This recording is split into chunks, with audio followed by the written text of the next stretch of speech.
So, Ateneo, Lasal tayo. So, pag sinabi mong Ateneo, Lasal, rivalry yan. So, nakakuha ng clue. Okay, I think the LSU followed yung ginawa ng NU.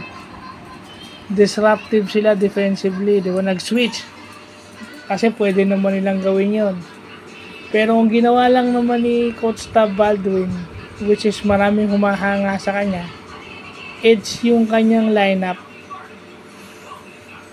Ginamit niya yung mga versatile players niya and yung big man niya na marunong tumira sa labas. Isipin mo, magkasama sa loob si mabasa ba yon yung field foreigner nila and then si Mason Amos. So para saan yun?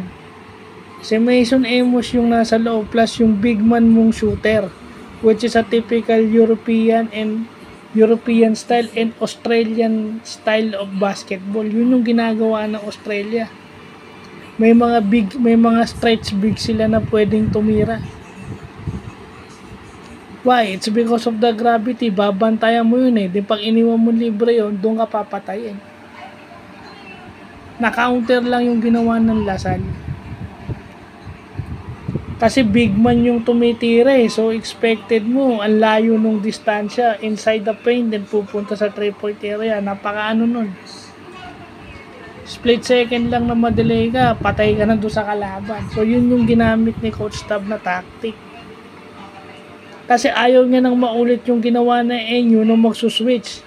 Yun yung na-recognize niya, NU switches. Kaso he counter that. Paano ka magsuswitch kung mas malayo yung distansya i-cover ng player mo kung magsuswitch sila?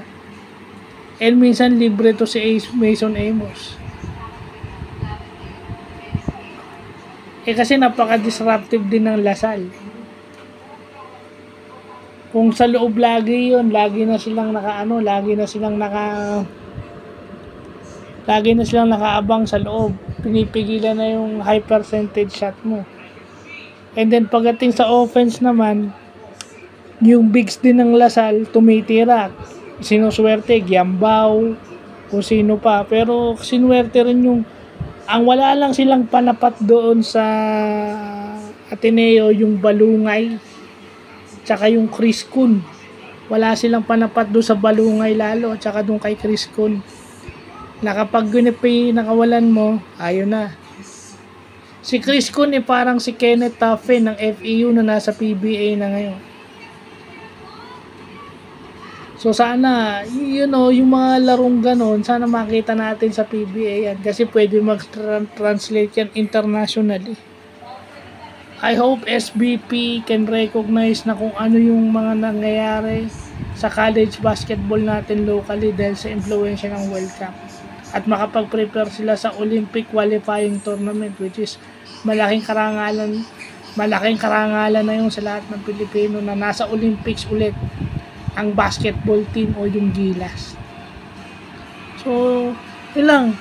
It's a game of counters. Kinounter lang ng Ateneo yung Lasal. So, yun lang po.